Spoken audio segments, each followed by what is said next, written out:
Absolument. On va regarder le profil, on va suivre attentivement ce nouveau dossier. Bien sûr, pourquoi ? Parce que les médias vont se cacher, vont refuser d'en parler, parce que ça va être l'histoire, encore une fois, de la récupération. Et je ne vous parle même pas des politiques. Aujourd'hui, ils préfèrent prendre un petit café pour savoir comment protéger leur siège, plutôt que de se dire comment je vais protéger le Français ou cette jeune ressortissante brésilienne qui arrive en France, qui se dit je vais être en sécurité en France et qui se retrouve aujourd'hui quasiment violée par un individu présenté comme sans domicile fixe. C'est insupportable. Mais bien évidemment, en fait, comment comprendre dans notre pays, champion du monde des taxes, champion du monde des prélèvements obligatoires, 48%, et encore, on a encore sans compter la créativité fiscale de nos députés qui inventent des taxes à tout bout de champ, comment on peut comprendre qu'avec autant d'impôts, une pression fiscale aussi importante, on soit à ce point en insécurité dans notre pays? Mais où va l'argent? Que font-ils de notre argent, tous ces gens-là aujourd'hui qui ponctionnent le travail, qui ponctionnent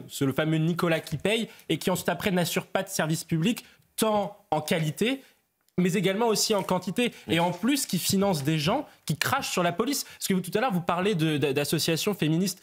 Où sont toutes ces associations féministes pour dénoncer justement ce violeur en série, pour apporter leur soutien aux victimes? Ces associations féministes sont souvent subventionnées par l'argent public, par l'argent du contribuable. Et donc à chaque fois, c'est la même chose. On se dit, mais que font-ils de notre argent? Quand vous regardez dans les dépenses de certaines collectivités territoriales, sur les dépenses de sécurité, il y a énormément d'argent qui vont aux associations féministes d'aide aux victimes qui, en réalité, parfois, ne sont pas d'associations d'aide aux victimes, mais qui font de la propagande avec l'argent du contribuable. Et puis, c'est l'image de la France. Hein. On a honte ce matin. Hein.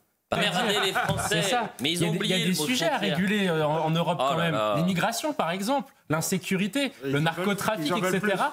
Mais eux, justement, voilà, y a pas ils vont pas faire de normes, ils vont pas réguler, etc. Ils préfèrent pourrir la vie, pour pas dire de gros mots, pourrir la vie des agriculteurs. Pourrir la vie. Agriculteurs, ostréiculteurs, fichez-leur la paix. Occupez-vous de vos affaires. L'AFP est titré encore sur l'extrême droite hier. L'extrême droite salue la décision de justice. Et c'est la récupération. Ne parlez surtout pas de ce que vous voyez, sinon vous êtes en train de récupérer. C'est une question de dignité.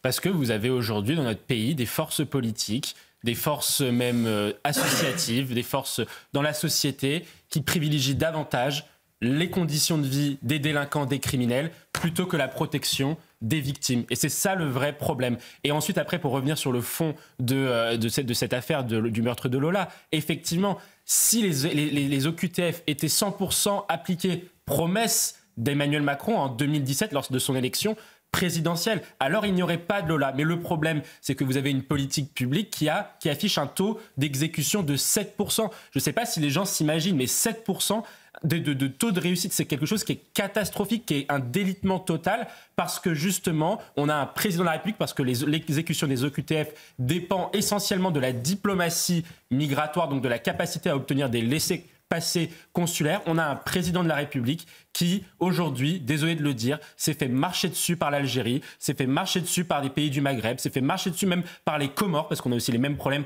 à Mayotte, et qui aujourd'hui n'arrive pas à obtenir des laissez-passer consulaires parce qu'il n'en fait, pas sa priorité, et 2, parce qu'il ne pose même pas le bon diagnostic sur la délinquance, puisqu'il va vous dire que c'est du brainwashing. Elisabeth Borne, qui était la Première ministre au moment du drame, il y a 3 ans,